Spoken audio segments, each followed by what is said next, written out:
Hello dear student, কেমন আছো সবাই? আজকে আমরা কোষ ও এর গঠনের পরবর্তী লেকচার কোষ প্রাচীর নিয়ে আজকে আলোচনা করব। হ্যাঁ, আমাদের কোষের গত ক্লাসে তোমাদের বেসিক স্ট্রাকচার, কোষ কিভাবে গঠিত হয়, কয় ধরনের কোষ আছে এবং কোষের মধ্যে কি কি উপাদান আছে একটা চিত্রের মাধ্যমে আমি ক্লিয়ারলি তোমাদের বোঝাতে চেষ্টা করেছি। আজকে আমরা কোষের সবার বাইরের উপাদান এবং এখান থেকে আমাদের মূলত পড়াটা শুরু করতে হবে কোষ প্রাচীর, সেখান থেকে আমরা শুরু করব। আচ্ছা চলো আসো কথা না বাড়িয়ে কোষ প্রাচীরে চলে যাই। কোষ প্রাচীর মানে হচ্ছে সেল ওয়াল। প্রাচীর কোষের দরজা বলতে একটা দেয়ালকে প্রাচীর বলা হয় এবং কোষের সেই দেয়ালটাকে আসলে মূলত কোষ প্রাচীর বলে। এটা সবার বাইরের অংশ। কোষ প্রাচীরের অনেক গুরুত্ব আছে, সেটা কোষকে রক্ষা করে, বাইরের তাপচাপ সমতা ব্যালেন্স করতে সাহায্য করে, অনেক ধরনের আরো কার্যাবলী করে, যা আজকে আমরা ভিডিওর মাধ্যমে পুরোপুরিভাবে একদম ক্লিয়ার কনসেপ্টের মাধ্যমে দেখে ফেলবো। চলো আমরা কথা না বাড়িয়ে কোষ প্রাচীর আসলে কে তৈরি করছে ওইখান থেকে আগে শুরু করি। আমরা গত ক্লাসে তোমাদের বলেছিলাম যে কোষ প্রাচীর মূলত আসলে সবার আগে পরিলক্ষিত করে যেটাকে কোষের জনক বলা হয় রবার্ট হুক। হ্যাঁ, রবার্ট হুক, ওনার নামটা আসলে ভোলার কোনো সুযোগ নাই। রবার্ট হুক, সে হচ্ছে কোষ প্রাচীরের জনক। সে সবার আগে কোষ প্রাচীরটা পরিলক্ষিত করে এবং সালটা হয়তো 1665 এবং কোথায় দেখেছিল সেটা আমি প্রিভিয়াস লেকচারে তোমাদের বলে দিয়েছি। হ্যাঁ, আচ্ছা মনে রাখতে হবে কোষ প্রাচীর মূলত উদ্ভিদ কোষে পাওয়া যায়। এই কোষ প্রাচীর কোথায় পাওয়া যায়? উদ্ভিদ কোষে। প্রাণী কোষে কখনোই কখনোই কোষ প্রাচীর দেখা যায় না। এটা উদ্ভিদ কোষ এবং প্রাণী কোষের মধ্যে পার্থক্য তৈরি করে। তার মানে উদ্ভিদ কোষে আছে এবং প্রাণী কোষে এটা নেই। এছাড়াও কোষ প্রাচীর আর কোথায় কোথায় দেখা যায় না আমি তাও একটু স্পেসিফিক্যালি বলি। মূলত হচ্ছে পরাগরেণু, এখানেও কোনো ধরনের কোষ প্রাচীর থাকে না, অথবা শুক্রাণু ডিম্বাণু, এগুলোতেও আসলে কোষ প্রাচীর দেখা যায় না। এদের কোষগুলোতে কোষ প্রাচীর থাকে না। এটা আসলে বেসিক কনসেপ্ট ছিল, আশা করি তোমরা বুঝে ফেলেছো। কোষ প্রাচীরের বেসিক গঠনগুলোতে, হ্যাঁ গঠনটাই হচ্ছে সবচেয়ে গুরুত্বপূর্ণ। এই গঠনটা আসলে কোষ প্রাচীরের কিভাবে তৈরি হয়, আসো আমরা এই জায়গায় চলে যাচ্ছি। এখন তোমরা যদি গঠন, আসলে গঠন হচ্ছে দুই প্রকারের হয়, একটা হচ্ছে ভৌত গঠন আর একটা হচ্ছে রাসায়নিক গঠন। ভৌত গঠনটা কিভাবে? যেমন আমার গঠনটা, আমি শার্ট পরছি, শার্টের কয়টা বোতাম আছে, হ্যাঁ কলার কিভাবে আছে, এটা তার ভৌত গঠন। এবং শার্টটা কিভাবে তৈরি হয়েছে, সে কি সেলুলোজ দ্বারা তৈরি হয়েছে, তারপরে সেলুলোজ থেকে সুতা হয়েছে, তারপরে এখানে রং দিয়ে শার্ট বানাইছে, এই যে ভিতরের ইনগ্রেডিয়েন্টস গুলা, এই গঠনটাকে বলা হয় রাসায়নিক গঠন। আসো আমরা প্রথমে জেনে নেই কোষ প্রাচীরের ভৌত গঠন সম্পর্কে। এখন দেখো কোষ প্রাচীর মূলত থাকে কোথায়, এটা আগে একটু দেখতে হবে। দেখো এখানে আমি এখানে একটা কোষ আঁকলাম, এই যে একটা কোষ, এখানে আরেকটা কোষ। হ্যাঁ, এই কোষের এক্স্যাক্টলি মাঝখানেই থাকে কোষ প্রাচীর। এই যে দেখো এটা হচ্ছে কোষ প্রাচীর। কোষ প্রাচীর হচ্ছে কি কোষের একদম মিডল বরাবর এই কোষ প্রাচীরটা অবস্থান করে। আমি আর একটু বোল্ড করে দিচ্ছি যাতে তোমাদের বুঝতে কোনো অসুবিধা না হয়। এই যে এইখানে আসলে মূলত আমাদের কোষ প্রাচীরটা অবস্থান করে। আচ্ছা, এখন এই যে মাঝের যে স্থানটা, কোষের এই যে অংশটা, এটাকে এক্স্যাক্টলি কি বলা হইতে পারে? সবাই একটু মনোযোগ দিয়ে দেখতে হবে যে দুইটা কোষের মাঝখানে যে কোষ প্রাচীরটা থাকে, এই কোষের এই অংশটাকে বলা হয়, প্রথমে বলা হয় মধ্য পর্দা। এটাকে কি বলা হয়? মধ্য পর্দা, অথবা ইংলিশে এটাকে মিডল ল্যামেলাও বলা হয়। আচ্ছা, এরপরে হয় কি, এই মধ্য পর্দাটা তুলনামূলকভাবে একটু তোমার হচ্ছে নরম এবং এখানে তরল জেলি জাতীয় কিছু একটা হয়ে থাকে। এই পদার্থটা এতটা শক্ত না।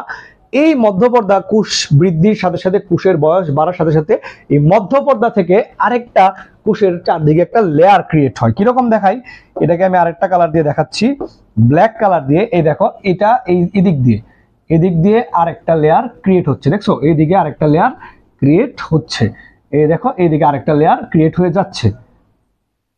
এটা যেহেতু মধ্যপর্দার পরে তৈরি হয়েছে এবং এই প্রাচীরটা বা এই দেয়ালটাকে বলা হয় কোষের হচ্ছে প্রাথমিক প্রাচীর। এটাকে কি বলা হয়? প্রাথমিক প্রাচীর বলা হয়। মনে রাখতে হবে, এটাকে বলা হয় প্রাথমিক প্রাচীর। তার মানে মধ্যপর্দা বিগলিত হয়ে তৈরি হয় প্রাথমিক প্রাচীর, মনে রাখতে হবে। এখন আসো এই প্রাথমিক প্রাচীর, এই প্রাচীরের ফলে আসলে এক্স্যাক্টলি মিডল সাইডে এটা থাকে। এই যখন কোষটা যখন আরো বয়স্ক হয়, আরো বাড়তে বাড়তে আরেকটা, আসলে কোষের বয়সটা যখন অনেক বেশি পরিমাণ হয়ে যায়, তখন এই প্রাথমিক প্রাচীরের উপরেও, মানে প্রাথমিক প্রাচীরের বাইরেও আরেকটা লেয়ার ক্রিয়েট হয়। ক্লিয়ার? আরেকটা লেয়ার ক্রিয়েট হয়, সেটা আমি আবার তোমাদের হচ্ছে এই যে ব্লু কালার দিয়ে ক্লিয়ার করে দেখাচ্ছি। এই দেখো এখান থেকে ক্লিয়ার হয়, এই যে এখানে ধরো এই যে কি দেখছো, এখানে আরেকটা লেয়ার তৈরি হচ্ছে। আমি চিত্রের মাধ্যমে দেখাচ্ছি না আজকে তোমাদের, যদিও এটা বোর্ডের মধ্যে চিত্র দিয়ে দেখানো যেত, কিন্তু আমি সহজ ভাষায় তোমাদের নিজে নিজে এঁকে বোঝাচ্ছি আসলে ঘটনাটা কি হয়।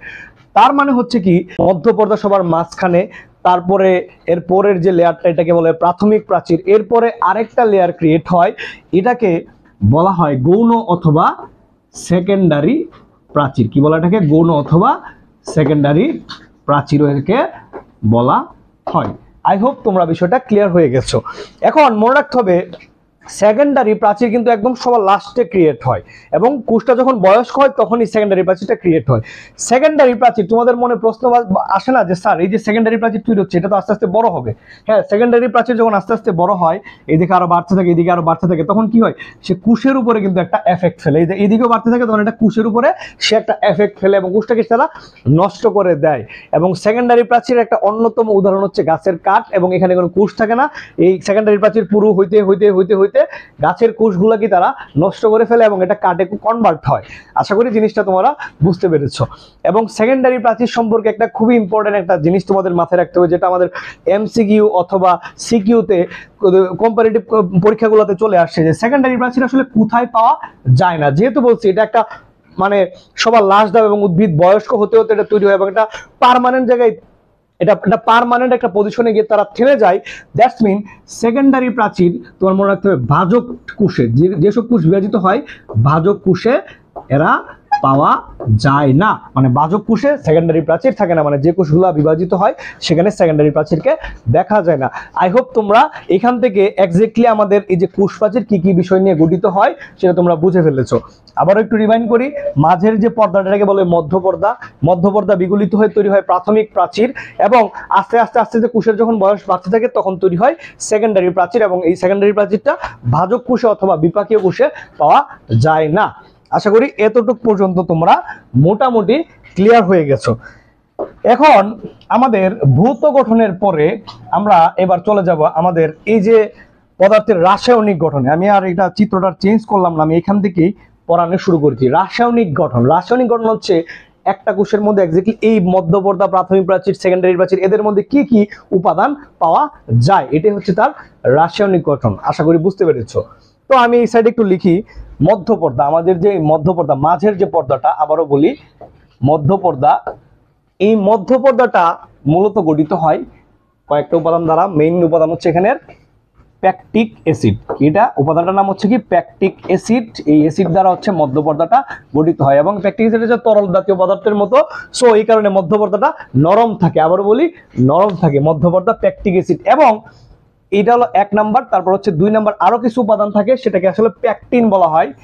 প্যাকটিন, প্যাকটিন নামক উপাদান দ্বারাও এই মধ্যপর্দা গঠিত হয়। তাহলে মধ্যপর্দার মধ্যে কি থাকে? প্যাকটিক অ্যাসিড এবং প্যাকটিন থাকে। প্যাকটিন মূলত হচ্ছে ম্যাগনেসিয়াম প্যাকটেট এবং ক্যালসিয়াম, সরি ম্যাগনেসিয়াম কার্বনেট এবং ক্যালসিয়াম কার্বনেট দিয়ে এটা গঠিত হয় প্যাকটিন। ক্লিয়ার? মধ্যপর্দা এইটা দিয়ে গঠিত হয়। নাম্বার 2 আমাদের যে প্রাথমিক প্রাচীর, হ্যাঁ প্রাথমিক প্রাচীর, এটা খুবই খুবই গুরুত্বপূর্ণ। এই প্রাথমিক প্রাচীরটা তোমার তৈরি হয় কি দ্বারা? মনে রাখতে হবে আমাদের এই প্রাথমিক প্রাচীরটা তৈরি হয় সেলুলোজ, হ্যাঁ খুবই মাথায় রাখতে হবে, এটা গঠিত হয় সেলুলোজ এবং হেমি সেলুলোজ দ্বারা। এবং মনে রাখতে হবে এই যে সেলুলোজ আমি এখানে আঁকলাম তোমাদের, এই যে সেলুলোজ, এই সেলুলোজ হচ্ছে আমাদের কোষ প্রাচীরের প্রধান উপাদান। হ্যাঁ, সেলুলোজ হচ্ছে কোষ প্রাচীরের প্রধান উপাদান। মনে রাখতে হবে উদ্ভিদ এবং প্রাণীর প্রধান পার্থক্য করা হয় কোষ প্রাচীর যারা।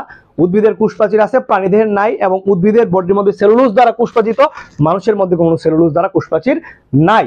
মাথায় রাখতে হবে এই সেলুলোজ এবং হেমোসেলুলোজ দ্বারা গঠিত হয়, খুবই ইম্পর্টেন্ট। এবং এখানে কিছু পরিমাণ গ্লাইকোপ্রোটিনও থাকে। কি থাকে? গ্লাইকোপ্রোটিনও এখানে থাকে, গ্লাইকোপ্রোটিন এখানে বিদ্যমান।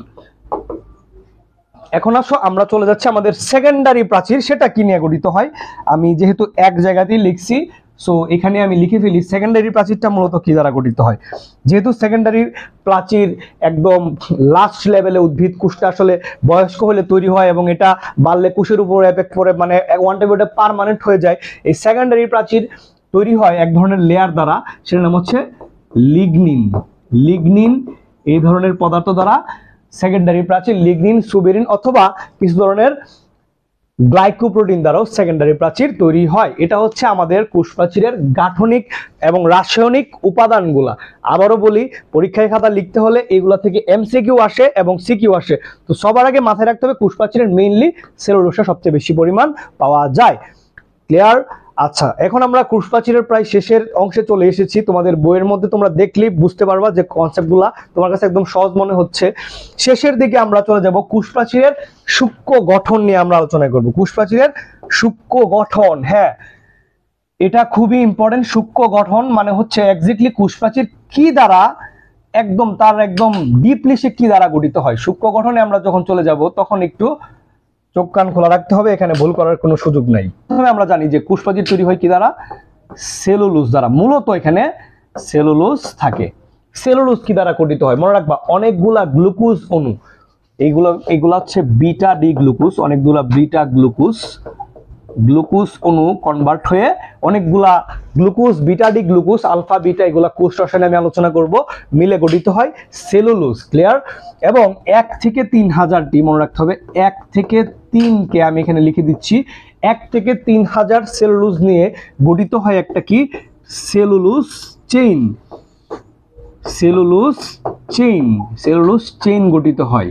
ক্লিয়ার? 1 থেকে 3000 মিলে 3000 সেলুলোজ অণু মিলে গঠিত হয় সেলুলোজ চেইন। আমি এদিকে একটু আরেকটু মুছে ফেলি যেন তোমাদের বুঝতে অসুবিধা না হয়। আচ্ছা, এখন আসো, এই যে সেলুলোজ চেইন, আবার এখানে 100টা সেলুলোজ চেইন মিলে গঠিত হয় একটা মাইসেলি। এটা খুবই ইম্পর্টেন্ট, এটা একটা রশ্মির মতো অংশ, এটাকে বলা হয় মাইসেলি। Very important.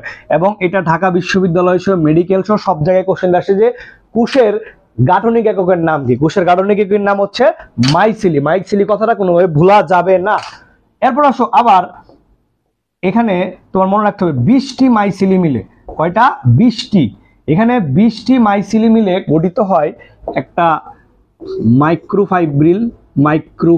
ফাইব্রিল কথাটা বুঝতে পারছো, জাল তৈরি হচ্ছে মাইক্রোফাইব্রিল, এটা একটা জাল।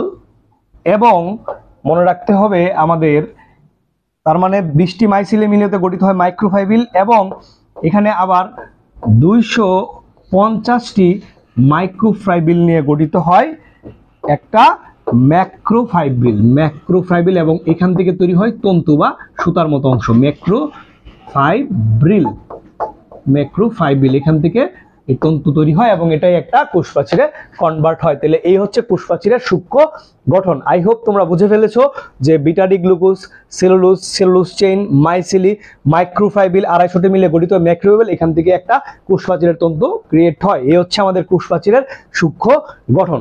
আচ্ছা, সবকিছু বাদে আমি কোষ প্রাচীরের আরেকটা বিষয়, আমি পুরো বোর্ডটা একটু ক্লিন করে দেই। এই কোষ প্রাচীরের আরেকটা বিষয় আমি ইজিলি তোমাদের বোঝাতে চাই, সেই জিনিসটা এখানে আমি আসলে প্রথমে বলি নাই, একটু সহজভাবে একটু দেখাই। দেখো, যেহেতু দুইটা কোষের মাঝেই থাকে আমাদের এই কোষ প্রাচীরের এই 3টা লেয়ার, এই 2 নম্বর লেয়ার প্রাথমিক প্রাচীর এবং থাকে কি শেষে সেকেন্ডারি প্রাচীর। ক্লিয়ার? মাঝে মাঝে হয় কি, এদের মাঝখানে কিছু জায়গা খালি থাকে। এই যে দেখো, এই জায়গাটা ধরো এই এদ্দুর পর্যন্ত খালি, এদিকে এদ্দুর পর্যন্ত খালি থাকে। কিরকম আর একটু ক্লিয়ারলি দেখাই।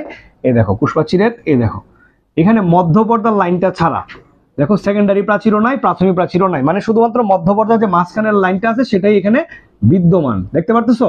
সেটা এখানে বিদ্যমান। মধ্যপর্দার লাইনটা, মাঝখানের যে লাইনটা মধ্যপর্দা, এটাই বিদ্যমান। এখানে একটা কূপ ক্রিয়েট হয়েছে না, একটা খালি গ্যাপ ক্রিয়েট হয়েছে না, এটাকে বলা হয় কূপ এলাকা। এটাকে বলা হয় কূপ এলাকা। মানে এখানে মধ্যপর্দা থাকবে, পাশাপাশি কি সেকেন্ডারি প্রাচীর এবং প্রাথমিক প্রাচীরের জায়গাটার মধ্যে একটা গ্যাপ থাকবে, এটাকে বলবো কূপ বা পিট বলা হয়। এটাকে পিট বলা হয়, যেহেতু এখানে এক জোড়া খালি জায়গা, দুই সাইডে খালি জায়গা, এটাকে বলা হয় পিট পেয়ার। এটাকে কি বলবো আমরা?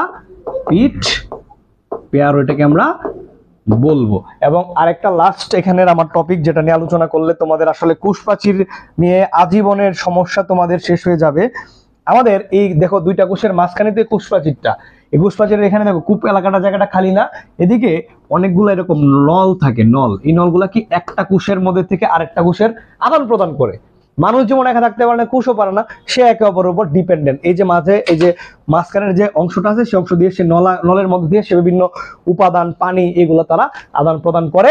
এবং এইগুলাকে বলা হয়, তোমরা আসলে নামটা শুনেছো, এটাকে বলা হয় প্লাজমোডেসমাটা। প্লাজমোডেসমাটা, এই নামটা শুনেছো? আশা করি কোষ প্রাচীর তোমাদের কাছে একদম ক্লিয়ার হয়ে গেছে, ক্রিস্টাল ক্লিয়ার। কোষ প্রাচীর কিভাবে গঠিত হয়, কোথায় কোথায় থাকে, কোথায় থাকে না, এবং তার সূক্ষ্ম গঠন, ভৌত গঠন, রাসায়নিক গঠন এক ক্লাসের মধ্যে তোমাদের ক্লিয়ার। আশা করি ভিডিওটা তোমাদের অনেক ভালো লেগেছে। মিস্টার বারের সাথেই থাকবা। এই চ্যাপ্টারের উপরে প্রতিগুলা ভিডিও সময় সময় আপলোড করা হবে। তোমরা ভালো থেকো, সুস্থ থাকো, দেখা হবে পরবর্তী ভিডিও।